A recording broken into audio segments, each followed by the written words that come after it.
তো hi everyone, এই ভিডিওতে তোমাদের first semester Calcutta university political science honours এবং জেনারেল পেপারের সাজেশনস দিয়ে দেবো।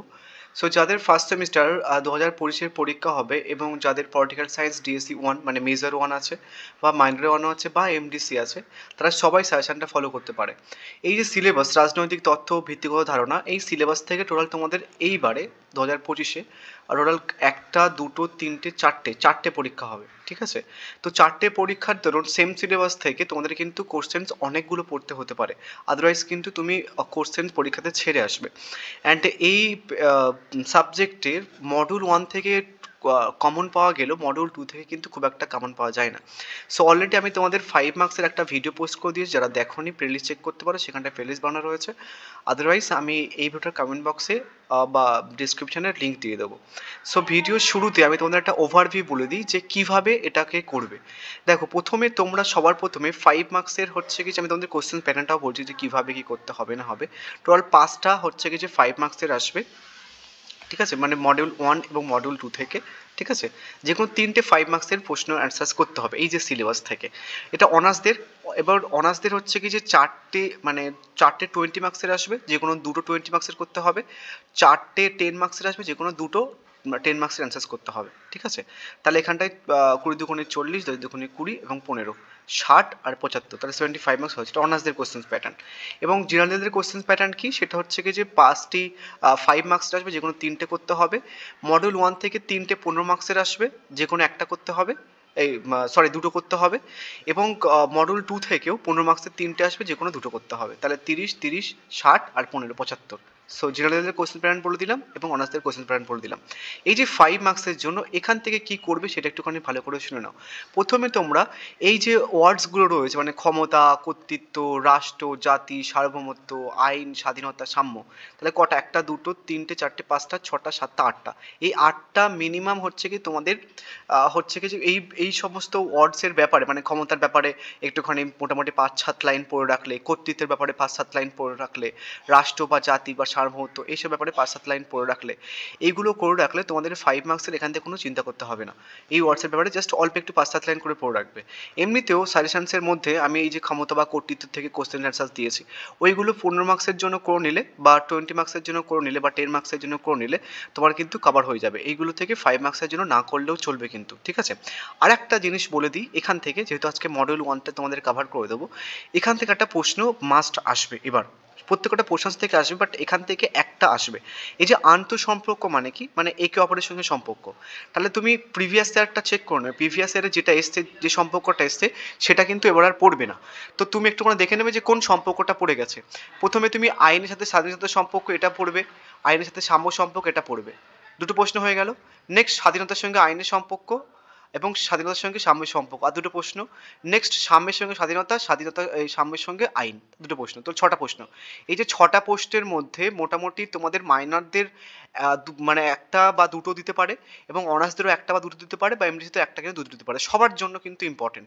এবার দেখে রাখবে এই 6টা পোস্টের মধ্যে দেখবে হয়তো 2টো কি 3টে প্রশ্ন চলে এসছে, কোনো না কোনো সম্পর্ক কিন্তু অলরেডি এর আগেরবার 2024-এ চলে এসছে। সেটা বাদ দিয়ে যে কটা সম্পর্ক পড়ে থাকবে এখান থেকে কিন্তু করে নেবে। এখান থেকে 100%, কেন 300% শিওর যে এখান থেকে একটা সম্পর্ক তোমাদের কিন্তু এবার দেবে। বোঝা গেছে? এবার চলো কোশ্চেন্সগুলো দেখে নিই। সো এটা হচ্ছে কি যে অনার্সদের, মানে এর আগের বারে যারা পরীক্ষা দিয়েছিল এই সিলেবাসের উপরে 2024-এ, এটা কিন্তু অনার্সদের 5 মার্কসের প্রশ্ন। এটা দেখে নিও, অলরেডি আমি দিয়ে দিয়েছি। এবং এটা হচ্ছে কি তোমাদের 10 এবং 20 মার্কসের প্রশ্ন। বোঝা গেছে? তো এখান থেকে হচ্ছে কি যে তোমাদের কি কি প্রশ্ন এসেছিল দেখো, মডিউল 1 থেকে কথা বলছি আমি।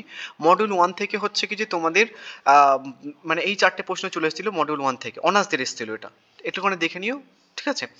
এবার দেখো স্বাধীনতা এবং সাম্য সম্পর্কটা চলে এসেছে। দেখো এখান থেকে স্বাধীনতা ও সাম্য সম্পর্কটা চলে এসেছে। তাহলে এই যে সাম্য এবং স্বাধীনতা সম্পর্ক চলে এসেছে, একটা প্রশ্ন কমে গেল, তাহলে 5টা পড়ে থাকলো। আরও দেখবে হচ্ছে কি আমি তোমাদের দেখাই, তো হচ্ছে কি এটা এমডিসিদের প্রশ্ন, এটা 5 মার্কসের এমডিসিদের সমস্ত প্রশ্ন, এটা হচ্ছে কি যে ব্রড প্রশ্ন সমস্ত, এটা 5 মার্কসের এবং এগুলো 15 মার্কসের। আর এগুলো অনার্সদের 10 এবং 20 মার্কসের প্রশ্ন। সো এখান থেকে দেখো কি প্রশ্ন চলে এসছে, আদৌ কি এসছে, কোনো সম্পর্ক আসেনি, ঠিক আছে? তাহলে এমডিসিদের আসেনি, বাট এমডিসিতে কিন্তু এবার হচ্ছে কি যে সম্পর্ক একটা মাস্ট পড়বেই পড়বে। বোঝা গেছে? এবার হচ্ছে কি এটা হচ্ছে মাইনরদের প্রশ্ন, এটা 5 মার্কসের মাইনরদের সমস্ত প্রশ্ন, ঠিক আছে? এবার দেখো ক্ষমতা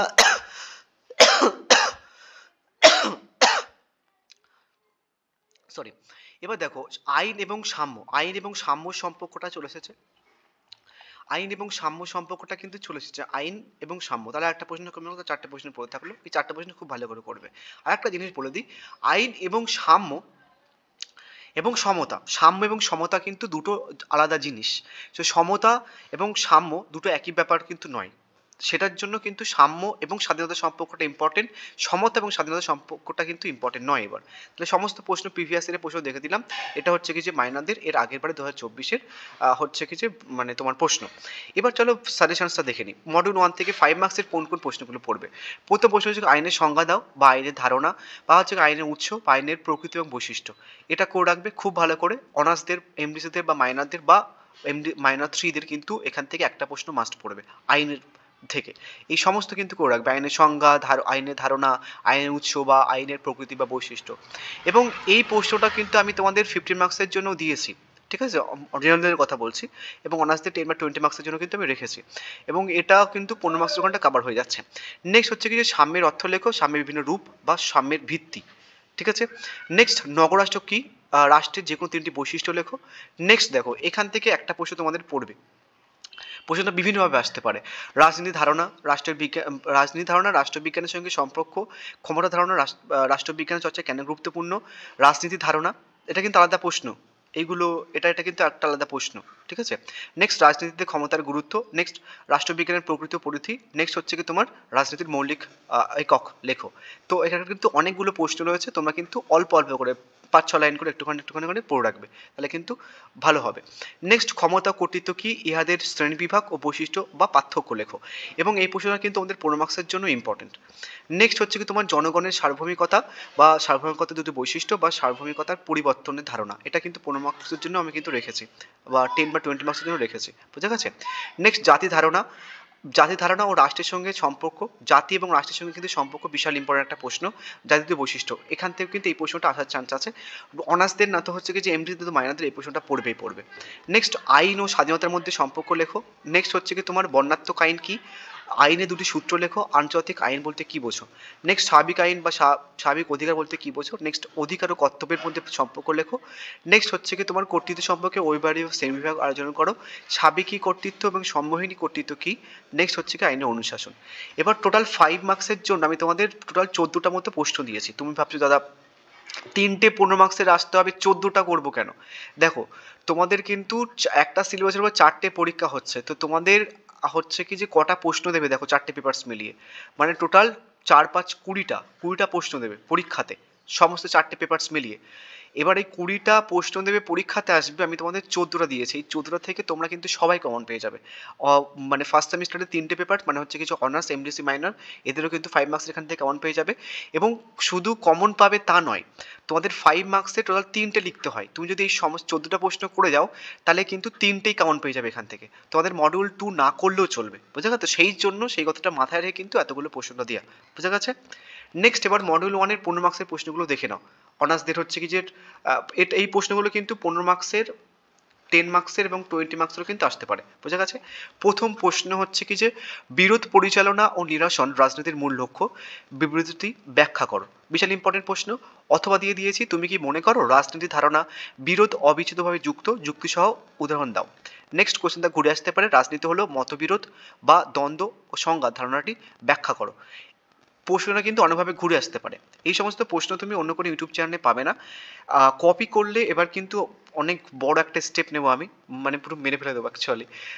এর কেন বলছি, এর আগের বার আমি সাজেশনস বানিয়েছিলাম, অনেক বড় বড় চ্যানেল অ্যাকচুয়ালি যাদের 70K 80K সাবস্ক্রাইবার্স তারা কপি করেছিল। একটা চ্যানেল, আমি নাম বলছি না, যদি কপি করে এবার বলবো। এই কেন এই প্রশ্নগুলো প্রচণ্ড খেটে খুঁটে বানানো, এই প্রশ্নগুলো কিন্তু অনেক, আমি টোটাল 1 থেকে 1.5 মাস মতো টাইম লেগে তারপর সাজেশনসটা বানিয়েছে। সো এত কষ্ট করার পরে সাজেশনসকে কপি করলে মোটামুটি তাকে ছেড়ে কথা বলবো না। নেক্সট ব্যক্তি স্বাধীনতার প্রকৃতি আলোচনা করো। সাম্যের সঙ্গে তার কীভাবে সম্পর্কযুক্ত, বিশাল ইম্পর্টেন্ট প্রশ্ন। কোশ্চেনটা অনেকভাবে ঘুরে আসতে পারে। স্বাধীনতা সাম্য ভিন্ন ধারণা, কিন্তু তাদের সম্পর্ক গভীর, মানে এটা ইনডিরেক্টলি স্বাধীনতা বা সাম্যের মধ্যে সম্পর্ক, যেটা পরেও মেনশন করে দিয়েছি। সাম্যের তুলনায় স্বাধীনতাকে কি অগ্রাধিকার দেওয়া উচিত, উদাহরণসহ ব্যাখ্যা করো। নেক্সট 2 নম্বরের প্রশ্ন, আইনের সংজ্ঞা দাও, আইন ও সাইনের মধ্যে সম্পর্ক লেখো। নেক্সট 4 প্রশ্ন, ক্ষমতা কর্তৃত্ব ধারণা পরিপূরক হলেও তারা একই অর্থ বহন করে না, বিরতি ব্যাখ্যা করো। বা প্রশ্নটা ঘুরে আসতে পারে যে ক্ষমতা কর্তৃত্ব কেন গুরুত্বপূর্ণ রাজনৈতিক ধারণা, বা ব্যাখ্যা করো। বা প্রশ্নটা ঘুরে আসতে পারে ক্ষমতা ও কর্তৃত্বের মধ্যে পার্থক্য ব্যাখ্যা করো, উভয়ের সম্পর্ক কিভাবে রাষ্ট্রীয় কাঠামোতে কাজ করে। নেক্সট 1 নম্বর প্রশ্ন দেখো, আইন ও স্বাধীনতার পারস্পরিক সম্পর্ক বিশ্লেষণ করো। স্বাধীনতা কি আইনের উপর অগ্রাধিকার দেওয়া যায়? উত্তরের সম্পর্কে যুক্তি দাও। এটা ইনডিরেক্টলি স্বাধীনতার ধারণা ব্যাখ্যা করো, আইন ও স্বাধীনতার মধ্যে সম্পর্ক লেখো। বোঝা গেছে? নেক্সট প্রশ্ন হচ্ছে কি তোমাদের, আইন ও স্বাধীনতার সম্পর্ক কি, স্বাধীনতা প্রয়োগের ক্ষেত্রে আইন কিভাবে ভূমিকা পালন করে। প্রশ্নটা কিন্তু বিভিন্নভাবে ঘুরে আসতে পারে, আমি তোমাদের কিন্তু মেনশন করে দিয়েছি। অ্যান্ড সব থেকে বেশি ইম্পর্টেন্ট প্রশ্ন এবছরের জন্য কিন্তু এটা, এখানে এই প্রশ্নটা কিন্তু পড়বে, বাট প্রশ্নটা অনেকভাবে ঘুরিয়ে আসে। রাষ্ট্রের সার্বভৌমত্ব ব্যাখ্যায় বহুবর্তী তথ্যের বৈশিষ্ট্য সীমাবদ্ধতা। আদারওয়াইজ দিতে পারে সার্বভৌমত্বের একটি বিবর্তনমূলক ধারণা, বিবৃতি ব্যাখ্যা করো। বা দিতে পারে সার্বভৌমত্বের চূড়ান্ত ও আপেক্ষিক দৃষ্টিভঙ্গি বিশ্লেষণ করো। বা দিতে পারে সার্বভৌমত্ব রাষ্ট্রের প্রধান বৈশিষ্ট্য হলেও একমাত্র বৈশিষ্ট্য নয়, বিবৃতির আলোকে রাষ্ট্রের প্রধান বৈশিষ্ট্য সম্বন্ধে আলোচনা করো। নেক্সট, সার্বভৌমত্বের ধারণা ক্রমশ বিবর্তিত হচ্ছে, বিবৃতি ব্যাখ্যা করো। বা দিতে পারে যে রাষ্ট্রের সার্বভৌমিকতা সম্পর্কে বহু তথ্য পর্যালোচনা করো। বা দিতে পারে তুমি কি মনে করো যে রাষ্ট্রীয় সার্বভৌমত্ব তথ্য বর্তমানকালে একটি সংকট প্রত্যক্ষ করছে, তোমার উত্তর সম্পর্কে যুক্তি দাও। নেক্সট 7 প্রশ্ন, সাম্য কাকে বলে? সাম্যের বিভিন্ন শ্রেণীবিভাগ বা স্বরূপ লেখো। নেক্সট, রাষ্ট্রের সার্বভৌমত্ব সম্পর্কে একাত্মবাদের বিরুদ্ধে বহু তথ্য আলোচনা করো। নেক্সট 9 প্রশ্ন, সার্বভৌমত্ব ধারণা উদ্ভব বা ক্রমবিকাশ বা বিবর্তন আলোচনা করো। প্রশ্নটা ঘুরে আসতে পারে। সার্বভৌমিকতার একাত্মবাদী তত্ত্বের বিরুদ্ধে বহুবাদী তথ্য সমালোচনা হিসেবে বহুবাদী তথ্য। নেক্সট, বিশ্বায়নের যুগে রাষ্ট্রীয় সার্বভৌমিকতা কি সংকটের মুখে? যুক্তি দাও। নেক্সট 10 প্রশ্ন, আইনের ধারণা ব্যাখ্যা করো। আইন ও ন্যায় নীতির সম্পর্ক বিশ্লেষণ করো।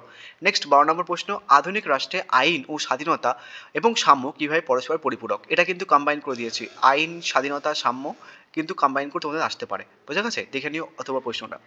নেক্সট 13 নম্বর প্রশ্ন, স্বাধীনতার প্রধান রক্ষাকবচ আলোচনা করো। স্বাধীনতার প্রকারভেদ স্বরূপ উল্লেখ করো। নেক্সট, তোমার রাষ্ট্র ধারণার বিবর্তন উপর একটি সংক্ষিপ্ত টিকা লেখো। 14টা প্রশ্ন দিয়েছি তোমাদের, কিন্তু হচ্ছে কি যে 4টে পেপার্স মিলিয়ে, জেনারেলদের কথা বলছি, অনার্সদের কথা ছাড়ো, 4টে পেপার্স মিলিয়ে হচ্ছে কি অনার্সদের ধরো 4টে প্রশ্ন দেবে, প্লাস জেনারেলদের হচ্ছে কি 3 5 15টা প্রশ্ন, 15 আর 4 কত, 21টা প্রশ্ন। তাহলে 21টা প্রশ্ন আসবে পরীক্ষাতে। আমি তোমাদের 4টে পেপার্স মিলিয়ে 14টা প্রশ্ন দিয়েছি, এটার মধ্যে সবাই কমন পেয়ে যাবে এবং 100% কমন পেয়ে যাবে। আমার সাজেশনস কমন না আসলে ইউটিউবে বলো বা অফলাইন বলো, দুনিয়ার কোথাও হচ্ছে কিছু সাজেশনস কমন আসবে না, লিখে দিতে পারি আমি তোমাকে।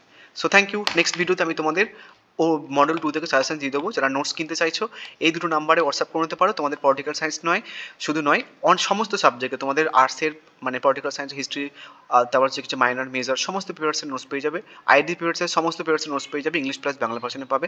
ENVS, constitutions value, Aisi compulsory English সমস্ত পেপারসের নোটস কিন্তু পেয়ে যাবে। So thank